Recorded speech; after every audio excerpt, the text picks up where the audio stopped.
धन्यवाद संचालक जी। साथियों, राष्ट्रीय पिछड़ा वर्ग मोर्चा का ये प्रथम राष्ट्रीय अधिवेशन सफलतापूर्वक चल रहा है और कुछ घंटे बाद ये समापन की तरफ बढ़ रहा है।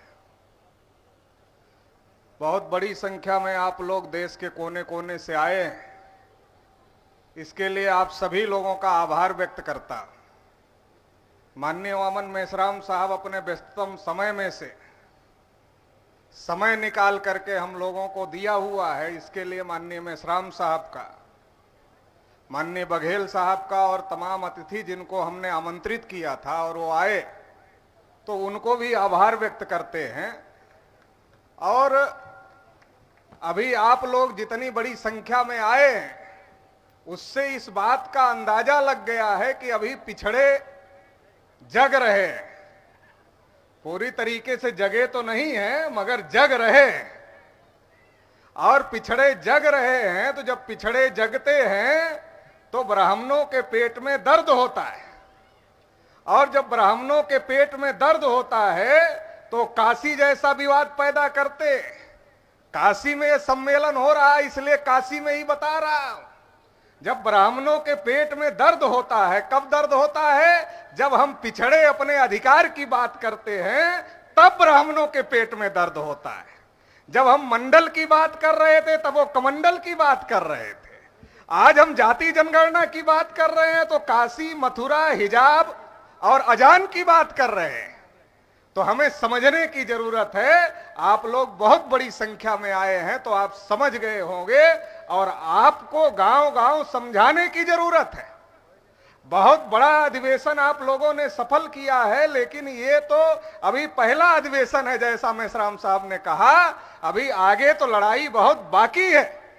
तो इसलिए उस लड़ाई की तैयारी यहां से जाने के बाद शुरू करना है। और ब्राह्मण जो हमारे लोगों को लड़ाने का काम कर रहे हैं, आपस में लड़ाई नहीं करना है। लड़ाई करना है तो एक ही बात के लिए लड़ना है। वो कौन सी बात है? हमारी गिनती करो, ये पहली बात है।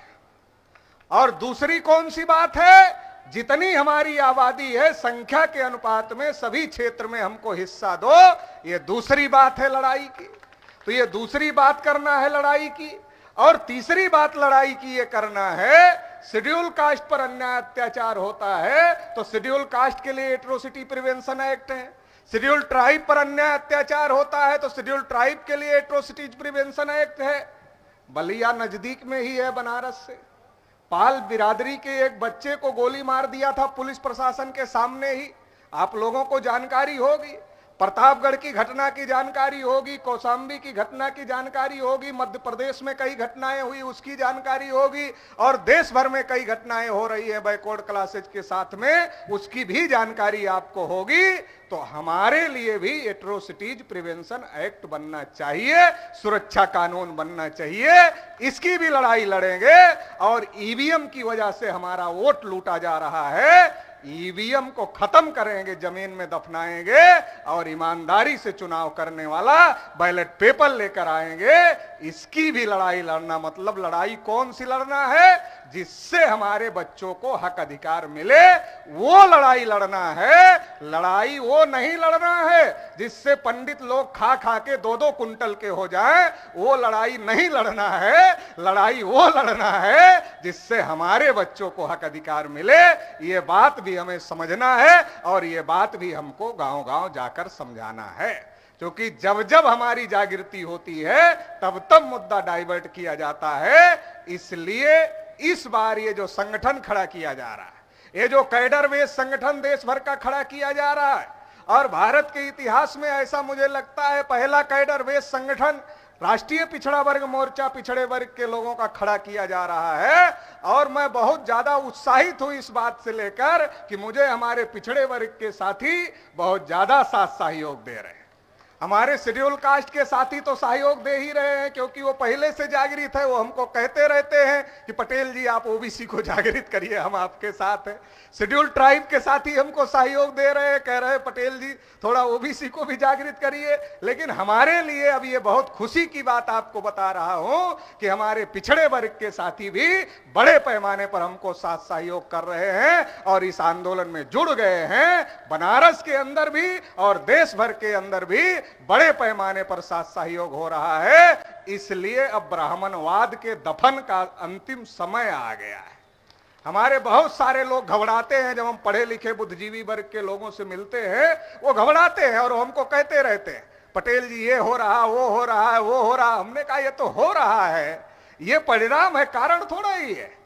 कारण को खत्म करना पड़ेगा, खत्म करने की मशीनरी बनाना पड़ेगा और वो खत्म करने वाली मशीनरी ये राष्ट्रीय पिछड़ा वर्ग मोर्चा अब बन गया है देश भर में। तो अब देश में लड़ाई होगी और लड़ाई अब जाति और धर्म के नाम पर नहीं होगी, अब लड़ाई होगी हक और अधिकार की।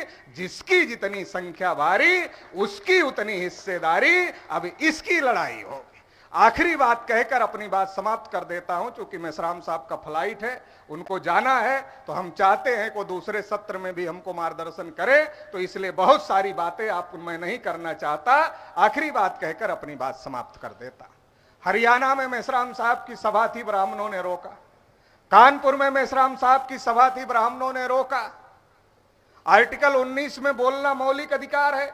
अगर मेसराम साहब गलत बोल रहे हैं तो मेसराम साहब से बड़ी सभा लगाकर ब्राह्मण कह दे कि वामन मेसराम ये गलत बोल रहे हैं। मगर वो जानते हैं वामन मेसराम और चौधरी विकास पटेल कभी गलत नहीं बोलते, उनको पता है। और उनको ये भी पता है कि इन लोगों की बातों का कोई जवाब नहीं है। अगर जवाब देने के चक्कर में फंसेंगे तो और ज्यादा फंस जाएंगे, नंगे हो जाएंगे। इसलिए वो जवाब तो है नहीं उनके पास, तो वैचारिक रूप से उनको हरा दिया हम लोगों ने, परास्त कर दिया है वैचारिक रूप से। वो जवाब देने लायक नहीं है। नहीं तो टीवी में आकर जवाब दे देते, अखबार में आकर जवाब दे देते, बोलकर सभा लगाकर जवाब दे देते। वो जवाब देने लायक नहीं है, इसलिए मुंह बंद कराना चाहते हैं। मगर हम लोगों का मुंह अब बंद नहीं होगा, क्योंकि इतनी बड़ी ताकत हम लोगों के साथ में जुड़ गई है। अब ये और ज्यादा बोला जाएगा, और ज्यादा इस लड़ाई को आगे बढ़ाया जाएगा। नरेंद्र मोदी जी देश के प्रधानमंत्री हैं, उनका संसदीय क्षेत्र है। यहां जो बोलूंगा पीएमओ को खबर जरूर जाएगी, क्योंकि कल मुझे पत्रकार प्रेस वार्ता में कह रहे थे कि यहां की एक एक चीज पीएमओ को जाती है। तो ये जाना चाहिए। और मैं आपको कह रहा हूं कि देश में नरेंद्र मोदी जी कहते हैं हम ओबीसी हैं। नरेंद्र मोदी जी को शर्म आनी चाहिए अपने को ओबीसी कहने में। देश में एक ऐसा व्यक्ति प्रधानमंत्री है जो अपने को ओबीसी कहता है और सुप्रीम कोर्ट में हलफनामा देता है कि ओबीसी की गिनती नहीं करे। एक तरफ आजादी का अमृतोत्सव मना रहे हो और दूसरी तरफ बोलने नहीं दे रहे हो, दूसरी तरफ गिनती नहीं कर रहे हो। तो सवाल है ये कौन लोग नहीं कर रहे? अगर नरेंद्र मोदी की जाति ओबीसी में आ ही गई तो ओबीसी तो हो गए नरेंद्र मोदी। और अगर हो गए तो ओबीसी के लिए कोई कानून बनेगा तो उनकी जाति को भी फायदा होगा, मतलब नरेंद्र मोदी को भी फायदा होगा। तो अपने पैर पे कुल्हाड़ी क्यों नरेंद्र मोदी मार रहे हैं? अपने पैर पर कोई आदमी मूर्ख से मूर्ख आदमी कुल्हाड़ी नहीं मारता। नरेंद्र मोदी जी को तो मूर्ख कहा नहीं जा सकता, देश के प्रधानमंत्री हैं। देश के प्रधानमंत्री को आप मूर्ख कैसे कह सकते हो? कह नहीं सकते। तो उनको तो मूर्ख कहा नहीं जा सकता। मगर फिर भी नहीं हो रही है तो हम लोगों ने पता लगाया क्यों नहीं हो रही है। तो पता चला कि सरकार चलाने वाले लोग नहीं चला रहे। पता चला कि सरकार चलाने वाले लोग नहीं चला रहे। फिर कौन चला रहा है? तो ये बात पता चली कि जो सरकार चलाने वाले लोग हैं वो नागपुर के हेडक्वार्टर पर बैठते हैं, फैसले वहां से होते हैं और सरकार दिल्ली में चलती है। जब यह बात पता चल गई कि फैसले नागपुर के हेडक्वार्टर से होते हैं और सरकार दिल्ली से चलती है, तो दिल्ली घेरने से अच्छा है नागपुर का हेडक्वार्टर घेरा जाए। इसलिए तमाम मौलिक अधिकारों को लेकर, तमाम अधिकारों को लेकर हमारे मेसराम साहब ने 6 अक्टूबर को आरएसएस के हेडक्वार्टर के घेराव का ऐलान किया है। राष्ट्रीय पिछड़ा वर्ग मोर्चा की तरफ से हमने उसका जाहिर समर्थन घोषित किया है और फिर से इस राष्ट्रीय अधिवेशन में कहते हैं कि दोबारा से हम खुलेआम यहां से बोल रहे हैं जहां से डायरेक्ट पीएमओ को खबर जाती है कि आरएसएस हेडक्वार्टर घेरा जाएगा 6 अक्टूबर को और लाखों पिछड़े वर्ग के लोग घेरने में शामिल रहेंगे। राष्ट्रीय पिछड़ा वर्ग मोर्चा पूरी ताकत के साथ घेरेगा। अब ये लड़ाई रुकने वाली नहीं है, ये लड़ाई आर पार की लड़ाई होगी। केवल लड़ने के लिए नहीं लड़ रहे हैं, जीतने के लिए लड़ रहे हैं, लड़ेंगे भी और जीतेंगे भी। बस एक काम आपको करना है, ये जो दवा यहां से मिल रही है, ये दवा की पुड़िया गांव-गांव बांट देना, क्योंकि आरएसएस वाले जहर की पुड़िया बांट रहे हैं। तो जहर की काट ये दवा है। फूले साहू अंबेडकर की विचारधारा उनके जहर की काट है। तो जो जहर बांट रहे हैं उसको अगर काटना चाहते हो तो जो दवा यहां से मिल रही है, इस दवा की पुड़िया गांव-गांव बांट देना। ये लड़ाई हम लड़ेंगे और जीत भी लेंगे और भारत को फिर से विश्व गुरु बनाएंगे, जो हमारी खोई हुई विरासत है। भारत को फिर से विश्व गुरु बनाएंगे, भारत को फिर से सोने की चिड़िया बनाएंगे और अखंड भारत भी बनाने का काम करेंगे। इस लड़ाई में आप लोग साथ सहयोग देंगे, ऐसी मुझे आशा और उम्मीद है। और इसी के साथ मैं अपनी बात समाप्त करता हूं। बहुत बहुत आभार, धन्यवाद।